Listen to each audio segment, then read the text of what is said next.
সরকারি নির্মাণ কাজে প্রতিবাদ করায় বিজেপির নেতার বাড়িতে বন্ধুর লোকজনের হামলা। রাতে চাকমাঘাট স্থিত তুইমধু এলাকায় চাঞ্চল্য। এখানে বন্ধু অর্থাৎ তিপ্রামথা স্কুল মাঠে নির্মাণ কাজের প্রতিবাদ করায় রাতের অন্ধকারে বাড়িতে হামলার অভিযোগ উঠল মথা কর্মী সমর্থকদের বিরুদ্ধে। বারবার সংবাদ মাধ্যমের সামনে সেই ব্যক্তি বলছেন সব কাজ নাকি মহারাজার আদেশে হয়েছে। কে সেই মহারাজা? গভীর রাতে খোয়াই জেলার তেলিয়ামুড়া থানাধীন চাকমাঘাট ব্যারেজ সংলগ্ন তুইমধু এলাকায় বিজেপি খোয়াই জেলা সংখ্যালঘু মোর্চার সভাপতি রশিদ মিয়ার বাড়িতে এই হামলার ঘটনা ঘটে। রশিদ মিয়ার অভিযোগ, মুখে কালো কাপড় বেঁধে একদল দুষ্কৃতী তার বাড়িতে অতর্কিতে হানা দেয়। হামলায় বাড়িঘর ভাঙচুরের পাশাপাশি পরিবারের একাধিক সদস্য আহত হন। পরে আহতদের তেলিয়ামুড়া মহকুমা হাসপাতালে নিয়ে গিয়ে চিকিৎসা করানো হয়। রশিদ মিয়া জানান, তুইমধু বিদ্যালয়ের মাঠে নতুন বিদ্যালয় ভবন নির্মাণের কাজ শুরু হওয়ায় তিনি তার এই প্রতিবাদ করেছিলেন। তার দাবি, ওই মাঠে স্কুলের ছাত্রছাত্রীরা প্রার্থনা এবং খেলাধুলা করে। মাঠে নির্মাণ হলে পড়ুয়াদের স্বাভাবিক কার্যকলাপ ব্যাহত হবে। এই প্রতিবাদের জেরেই পরিকল্পিতভাবে তার বাড়িতে হামলা চালানো হয়েছে। তিনি অভিযোগ করেন, মহারাজা প্রদ্যুৎ কিশোর দেববর্মনের নির্দেশেই নাকি মথা কর্মী সমর্থকরা এডিসি ভিলেজ এলাকায় বিজেপি কর্মী সমর্থকদের থাকতে দেবে না, আর তার কারণেই এই হামলা। অন্যদিকে তিপ্রামথার এক কর্মীকে মারধরের অভিযোগে রাতে পুলিশ রশিদ মিয়াকে তেলিয়ামুড়া থানায় নিয়ে যায় বলে পুলিশ সূত্রে জানা গেছে। গোটা ঘটনাকে ঘিরে গোটা এলাকায় তীব্র উত্তেজনা ছড়িয়ে পড়েছে। Bureau report, social Bangla.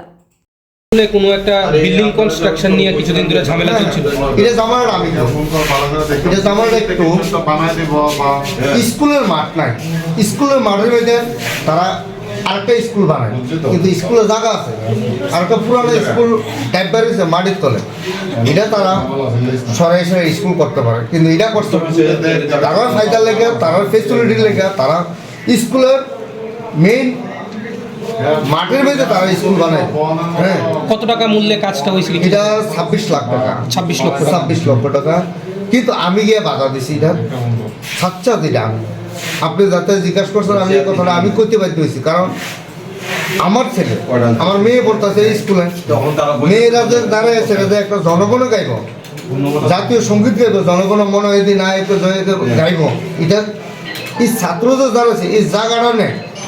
তাহলে তারা চাইতেছে এডিসির ভালো চায় না, তারা এডিসির যত খারাপ হোক তারা এটা চায়। এটা তিপ্রামথার লোক, তারা এডিসির খারাপ চায়। কারণ মহারাজে কইছে আমার 1 লাখ আমার একবার চান্স দিচ্ছে, তো এডিসে যে তোমরা এই স্কুলের মিডলে তোমরা স্কুল বানাইবা, কিন্তু সাইডে জায়গা আছে, সাইডেই আছে, এটা না।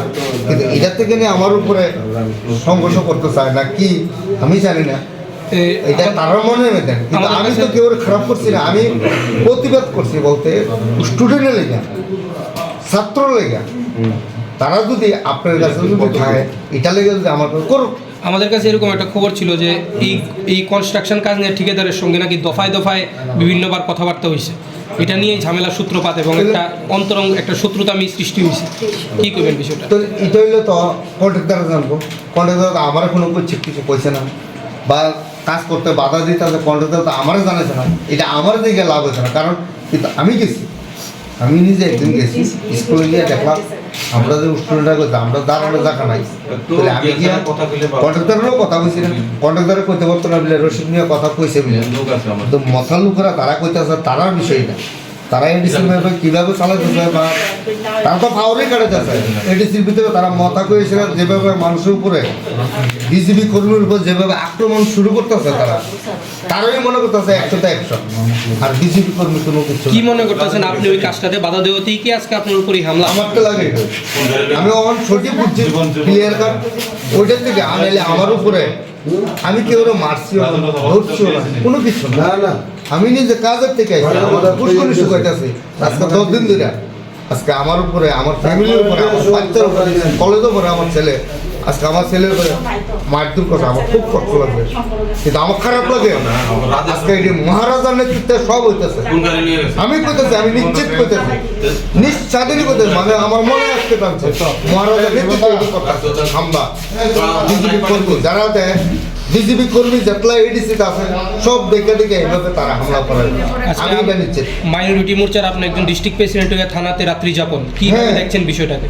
আমি- আপনার সরকার, আপনারই সবকিছু। আমার সরকারে আমি কইতেছি মথারে নির্মূল করতে হবে আগামী দিনে। আনলে বিজেপি কর্মী ভারতবর্ষে এই যে আমাদের মনোনমতি শান্তি থাকতো না, নিশ্চিত থাকতো না, আমাদের রাজ্যের ডক্টর মানিক সহ নিশ্চিত থাকতো না। মথা